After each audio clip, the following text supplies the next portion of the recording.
굿모닝, 베트남. 우리는 빈스마트와 함께 합작 투자 내지는 인수를 위해 한국 기업 A사를 방문했다. 마지막에 조건이 맞지 않아 계획은 철회됐다. 여전히 카메라 모듈과 PCB를 생산하는 업체를 알아보고 있다.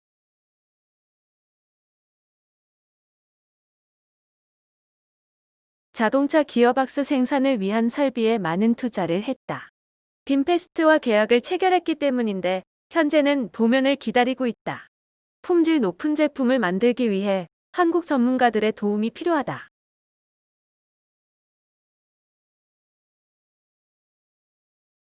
최근 몇 달 사이에 베트남의 핵심 제조 산업인 자동차와 전기 전자 분야의 부품 현지화를 위한 기업들의 발걸음이 빨라졌다.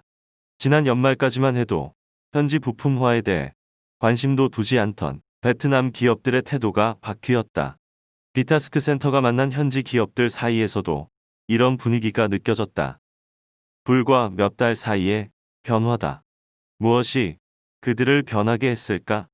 첫 번째 키워드는 내수 시장이다. 확실한 현지에 공급처가 생겼기 때문이다. 정확하게 이야기하면 내수 시장은 빈그룹이다. 빈그룹의 자동차 생산 자회사인 빈페스트와 전기 전자 분야 생산 자회사인 빈스마트가 확실히 자리를 잡아가고 있다는 의미다. 사실 핵심 제조 산업인 자동차와 전기 전자 분야의 부품 현지화는 베트남 정부의 오랜 수건 사업이다. 하지만 이에 대한 현지 기업들의 반응은 그동안 소기의 경읽기 수준이었다. 그도 그럴 것이 자금 사정이 좋지 않은 현지 기업들 입장에선 부품 현지화를 위한 설비 투자가 부담스러웠다. 설사 자금 여유가 있다 손 치더라도 삼성이나 현대 등 기준이 높은 글로벌 기업들의 협력업체로 선정될 가능성도 크지 않았다. LG, 도요타 등 글로벌 브랜드들은 너무나 먼 존재였다. 그러다 보니 일부를 제외하곤 돈은 돈대로 날리고 납품조차 하지 못하는 상황이 벌어지는 것에 대한 막연한 두려움이 컸다. 실제 베트남 삼성은 현지 정부의 요청으로 기술 교육 등 역량 강화 프로그램을 통해 부품 현지화에 나서고 있지만 현재까지 벤더사로 선정된 현지 기업은 20여 곳 남짓하다. 그마저도 제품 박스나 액세서리 정도를 만드는 업체다. 지난 2018년 삼성의 협력업체 선정 발표 당시 베트남인들의 손으로 나사 하나 못 만드냐는 한탄이 나온 이유다. 당시 베트남 현지에서는 외국인 직접 투자 기업들이 세금 혜택만 받고 기술 이전 등 현지화에는 관심이 없다고 비판했지만 실상은 부품 현지화 의지가 있는 기업을 찾기 어려운 것이 현실이었다.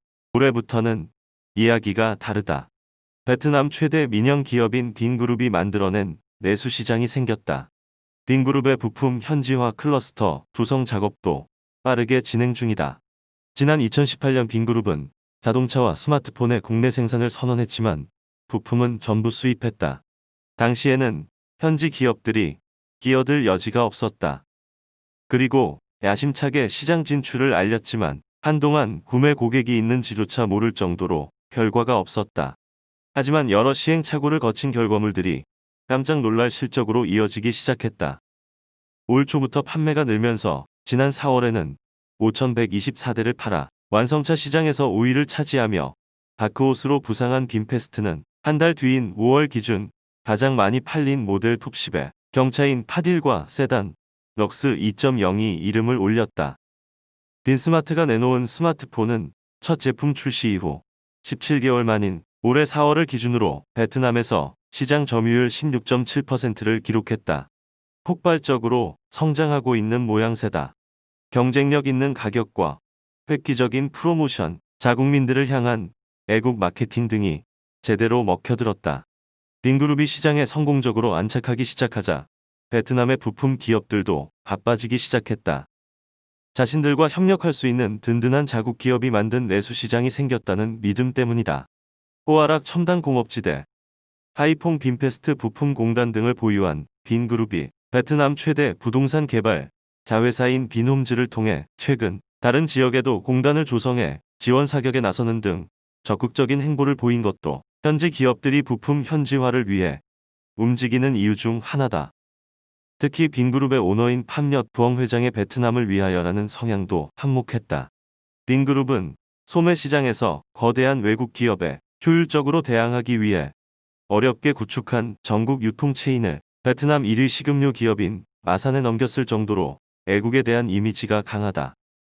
호찌민에 세워진 베트남의 마천루 빈컴 랜드마크 81을 세울 때도 초고층 타워 건설 경험이 풍부한 한국 기업의 입찰 선정이 유력한 상황에서 포기 상태에 가까웠던 현지 건설사인 고테콘의 부엉 회장이 직접 전화를 걸어 베트남의 손으로 최고의 건물을 지어야 한다고 독려한 사실은 유명한 일화다. 결국 랜드마크 81은 고테콘의 손으로 지어졌다. 하반기부터 부품 현지화 속도는 더욱 빨라질 것으로 예상된다. 내수시장이 생겼다는 안도감과 동시에 산업의 뿌리를 튼튼하게 해놓지 않으면 결국 남는 것이 없다는 위기감이 크게 다가오고 있다.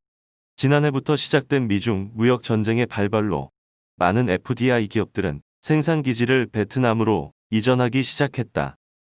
대표적인 케이스가 애플이다. 애플은 베트남에서 에어팟 생산량의 30%를 생산하는 것 외에도 루머로만 떠돌던 차세대 오버이어 헤드폰인 애플 에어팟 스튜디오 역시 베트남에서 소화할 것으로 예상된다. 하지만 베트남 현지에서 애플의 제품을 생산하는 기업들은 폭스콘을 비롯해 페가트론, 럭스쉐어, 고어텍 등 대부분 중국계 업체들이다. 생산 기지만 베트남일 뿐 돈을 벌어가는 실제 위탁 생산 업체는 FDI 기업들인 셈이다. 현지에서 애플 제품을 생산할 기술을 가진 베트남 기업들이 없기 때문이다. 지금은 아쉬워하거나 한탄할 여유조차 없다. 베트남은 오는 7월부터 유럽과의 자유무역 협정이 발효된다. 현재 영국과도 별도로 양자 무역 협정을 논의 중이다. 빠른 부품 현지화가 이루어지지 않으면 그나마 공급망에 참여할 수 있는 기회조차 사라지게 된다. 베트남 산업통상부 관계자는 중국에서 베트남으로 생산기지가 이전하는 현상이 가속화되고 있다며, 그러나 만약 10년 뒤 임금 증가 등 FDI 기업들이 떠나게 되면 지금처럼 기술력을 확보하지 못한 상태에서 베트남에 남는 것이 무엇이냐며 반문했다. 그는 국내 시장이 자유무역 협정으로 개방되면 베트남은 다른 국가의 소비시장으로 전락될 위험에 처하게 된다고 경고했다. 현지 국영 매체인 베트남넷은 섬유 및 신발 산업에서 FDI 기업의 수는 20%, 현지 기업은 80%를 차지하지만 매출액은 FDI 기업이 80%, 현지 기업이 20%에 불과하다고 전했다. 자유무역 협정이 편하게 그냥 수입하자라는 심리를 발생시킬 수 있다고 지적했다. 실례로 지난해 국회 과학기술환경위원회에서 열린 베트남 기계공학 산업 현황 및 촉진 솔루션 세미나에서 자동차와 섬유산업은 부품의 80에서 90%를 수입하고 있는데 이로 인해 경제에 무역 적자 압력을 가하고 있다는 의견을 들었다. 푸엉꼭 히엔 국회 부의장은 베트남이 시장 경제로 전환했을 때 기초산업 부문을 강화했어야 했다며, 뿌리가 되는 산업 인프라를 구축하지 않고 바로 4차 산업혁명으로 가는 것은 모래 위에 집을 짓는 것과 같은 일이다고 평가했다. 굿모닝 베트남.